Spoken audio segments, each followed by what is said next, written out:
for your forewarned weather with Chief Meteorologist Alana Brophy.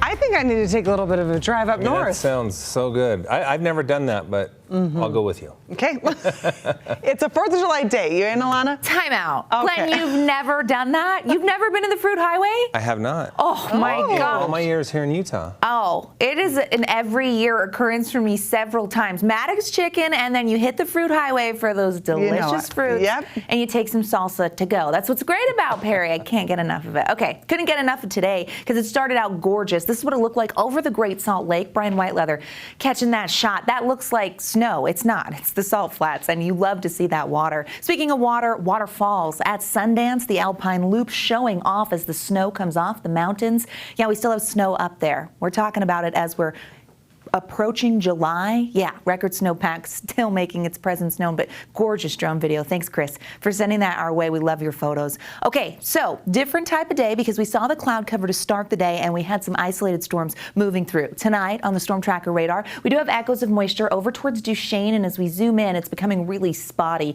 towards I-80 and southwestern Wyoming, a little bit in the West Desert, some over in Nevada. Those won't move into the Beehive State, so quieting down for the overnight. But we did see active conditions, and we're not going to say goodbye to those because as we head into tomorrow, we've got more on the way. As we take a look at the satellite radar, the wide shot here shows you what we're dealing with atmospherically. So we've got high pressure to our southeast and then another big area of high pressure that's going to dominate the Utah weather story. But we start with that low. It's an upper level low, and it's spent the work week trying to get to Utah.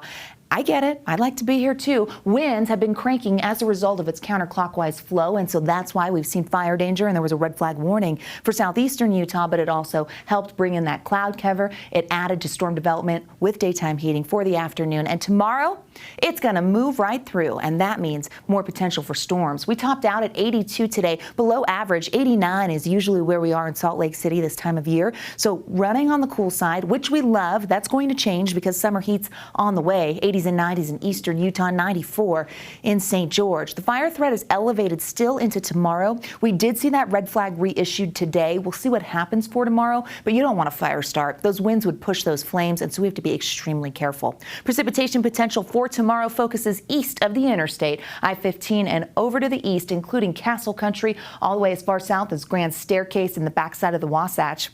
That's where we're going to see those storms really bubbling up for the afternoon. Futurecast walks us through that. Also take note of the cloud cover. It's out there tonight.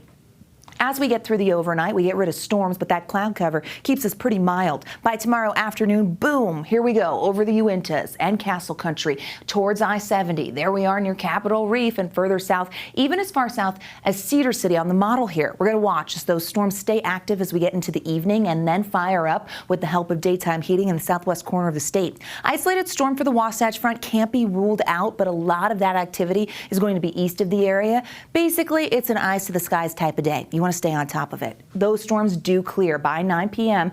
Tomorrow night, we just have a few stragglers, and then high pressure moves in. Clear skies with quiet conditions, and that's when the warming starts to take off, and we hit average and then jump way above it. Yep, potential for a triple-digit day in Salt Lake City. We have not even had that yet in St. George. That's going to change as well. The heat, it means business. It's going to move on in. Now find your city. Our mountain valleys in the 70s tomorrow. Remember, higher terrain looking at the potential for some storms. 80s along the Wasatch Front. In the central part of the state, we get some 90s near Green River, but mostly cloudy skies. And again, potential staying east, but storms could be out there, so be careful. 70s down south in the higher elevations, 80s in spots like Kanab, and then 90s popping up near Powell and in Washington County where that warming trend, oh, it's cooking. Check this out. Friday brings our first triple-digit day of the year in St. George. And no, it's not just the century mark. It's +1. And then how about a few more? And a few more. Winds start to whip, but the heat settles in, and it's like, hi, did you miss me? Wasatch Front goes 80s. I know, Glenn, that's a no, a hard pass. 80s to 90s to high 90s by Sunday. And just because Glenn's talked so poorly about the heat, we got a 100-degree day on Monday, 4th of July on the 7th day there. That's going to be hot. Feels like summer, and we've been, pushing off the heat for so long. This is the thing. So many people are like, we haven't had, not so many, but you have your people who feel like it hasn't gotten hot soon enough, and then your people that don't want it to get hot ever. Well, it's just like win. we know snow's going to come in the winter. Right. We know the heat's going to show up in the desert. All right? Like, here we So are. if Glenn likes 100-degree heats, it wouldn't happen? Probably not. Oh, okay. Yeah. Well, change your attitude, man. Well, Hey, I'm not going to do it. I'm not going to do it no All matter right, what. let's move on. Real Salt Lake has been historically good on the road this year. We'll try to find out why. Plus, the Salt Lake Bees open the second